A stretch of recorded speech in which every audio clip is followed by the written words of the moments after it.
Boa noite. Agora iniciaremos nossa aula sobre regressão linear.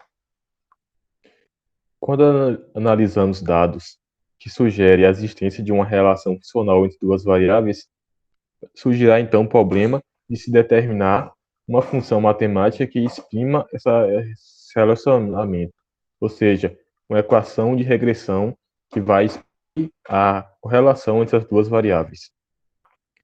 Ao imaginar uma relação funcional entre duas variáveis, digamos x e y, estamos interessados numa função que explique grande parte da variação de y por x.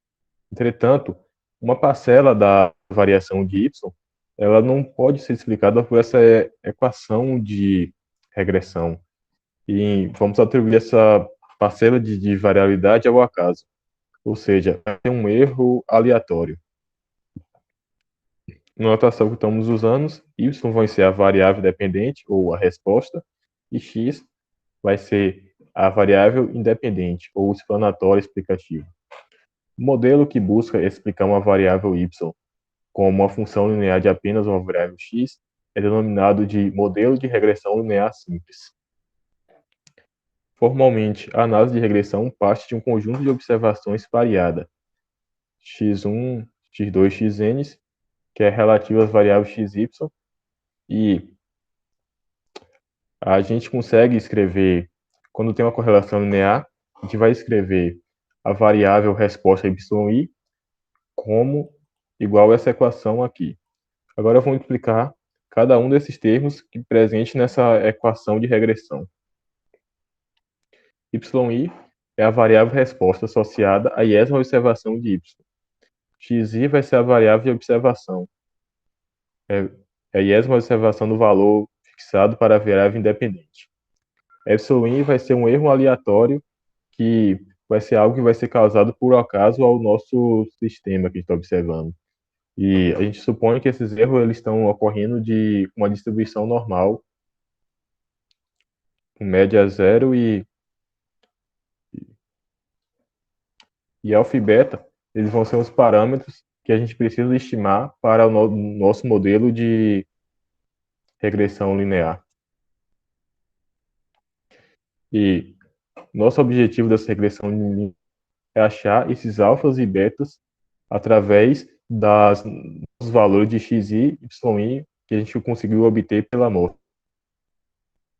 E a gente tem que encontrar esses alfa e beta de forma que a gente diminua o máximo possível esses erros ali da amostra. E o método que a gente utiliza para chegar no nosso objetivo é o método do mínimos quadrados. Esse método do mínimo quadrado a gente usa para estimar os parâmetros alfa e beta, e a gente usa utilizando uma ferramenta do cálculo diferencial. Essa ferramenta a gente considera S como uma função das variáveis alfa e beta e usa a ferramenta diferencial para encontrar os alfa e beta que dizem o máximo, que seja o mínimo desse soma dos erros ao quadrado. Que do cota a gente sabe que esse tipo de função aqui vai ser sempre positiva, então sempre vai ter um mínimo, um valor onde ela vai acontecer um mínimo na reta real. E vai ser o alfa e beta que vai fazer isso, que vai ser o nosso interesse. E a gente deriva aquela equação anterior em relação ao beta igual a zero, e a gente encontra fórmulas para achar alfa e beta em função dos nossos valores xi e yi que a gente já tem observado da observação. E usando essa técnica a gente encontra alfa igual a média de y menos beta a média de x, e beta igual seno, e a gente encontra beta com essa expressão aqui em função das nossas observações x, y, y. A gente observa que beta a gente consegue calcular direto pelos valores de amostragem de x e y. Agora, para a gente achar alfa, primeiro a gente deve achar beta. Primeiro devemos calcular o beta. E achando esses alfa e beta, nós vamos ter que a equação da reta de regressão como vai ser exatamente essa equação aqui. Okay? E para cada valor si, nós consideramos y e chapéu como sendo o nosso valor de xi aplicado na reta de regressão. E a gente vai ter esse y chapéu, a gente chama tipo o valor o valor predito.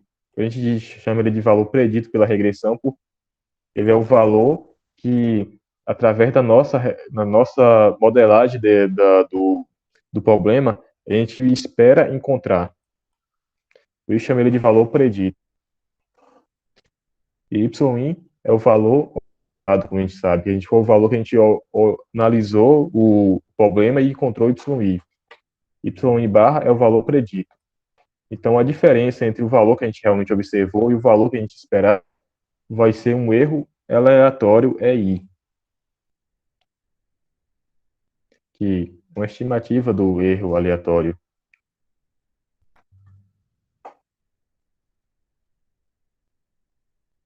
Aqui, a gente tem uma análise gráfica aqui sobre esse fenômeno. Aqui é a nossa reta de regressão. Aqui é o y correspondente ao xi na reta. Essa setinha aqui é o erro aleatório. E aqui, esses pontos é o nosso valor da nossa amostra. E como nós temos um modelo de regressão já em mãos, a gente consegue calcular o coeficiente de determinação R ao quadrado, R maiúsculo ao quadrado. Esse coeficiente de determinação também é chamado de lucro relativo.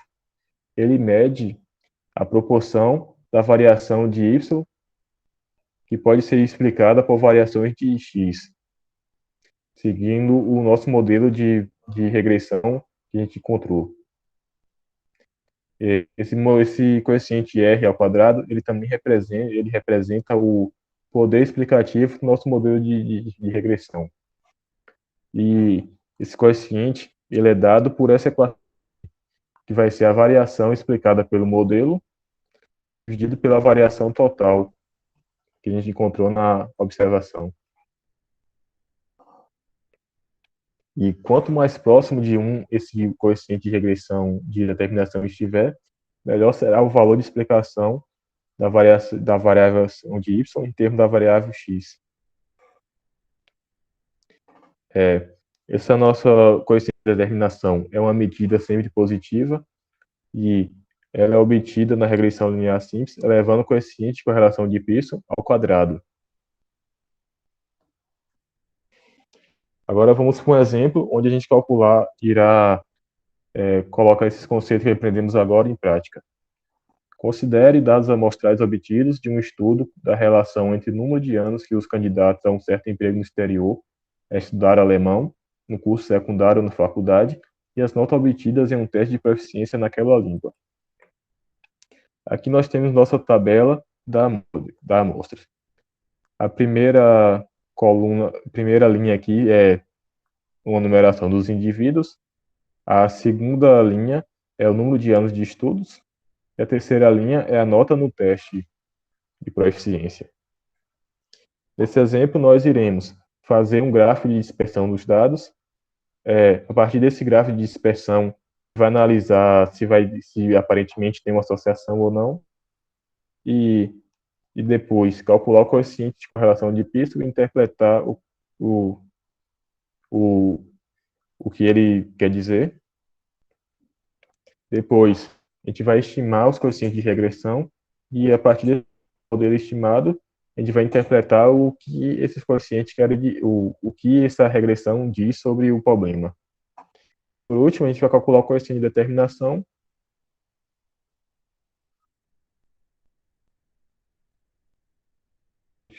Primeiro, vamos fazer o diagrama de dispersão. Aqui a gente colocando, fazendo um diagrama de dispersão, que é simplesmente escrevendo os pontos obtidos no plano cartesiano. Aparentemente, nós temos a correlação linear positiva entre esses pontos. Como eu disse, analisando o gráfico de dispersão, vemos que, aparentemente, está tendo uma correlação linear positiva entre as variáveis. Agora vamos calcular o coeficiente de correlação de Pearson. Como eu tinha feito na aula anterior, peguei a tabela dos dados amostrais e escrevi essas 3 linhas para ajudar a calcular os somatórios que a gente usa na fórmula. Calculando os 3 somatórios, substituindo na forma, nós obtemos o coeficiente de correlação de Pearson igual a 0,91. E como o coeficiente é 0,91, vai indicar o sinal é positivo, o sinal do coeficiente é positivo, e esse sinal vai indicar uma correlação linear positiva e muito forte entre as variáveis observadas x e y. E, por último, a gente usa os dados que a gente obteve naquela tabela e calcula diretamente os nossos parâmetros alfa e beta do modelo de regressão linear. Aqui é apenas substituir números na fórmula. Encontramos beta igual a 10,9 e alfa igual a 31,5. Então, nossa reta do modelo de regressão é y igual a 31,55 mais 10,9 vezes x.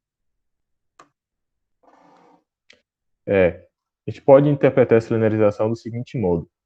Para o indivíduo que possui 0 anos de estudos, ou seja, x é igual a 0, é esperado que ele obtenha uma nota igual a alfa no teste, que no caso vai ser 31,5. Pelo nosso modelo, a gente diz que uma pessoa que nunca teve contato com a é esperado que ele consiga ter uma média 30.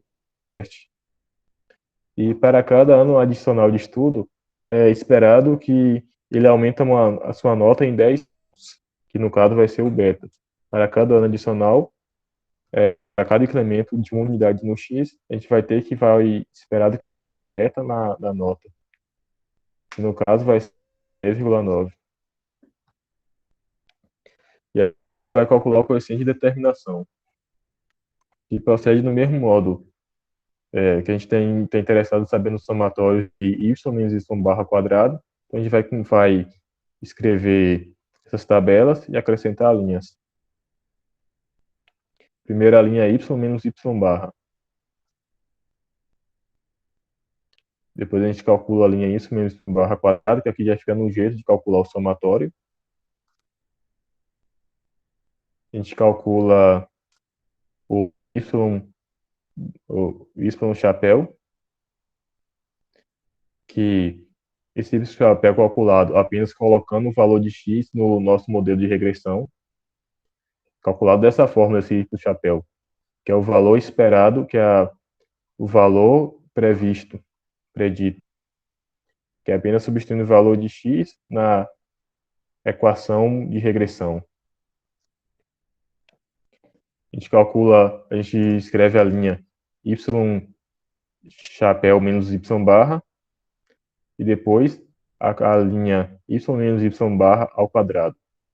Aqui a gente consegue calcular os dois somatórios e calcular o nosso coeficiente de determinação. Substituindo valores na fórmula, nós encontramos nosso coeficiente de determinação igual a 0,83. A gente pode ver que isso aqui é aproximadamente igual ao coeficiente de Pearson ao quadrado. E pelo coeficiente de determinação observado, nós observamos que a gente tem um forte coeficiente de determinação, pois ele vai estar muito próximo de 1 ou de 100. Com o resultado obtido, podemos concluir que o modelo explica 83% da variação de y. Portanto, é possível obter uma boa previsão da nota esperada de um candidato baseando-se nos anos de estudos do mesmo. Bom, encerramos nossa aula de hoje com esse exemplo.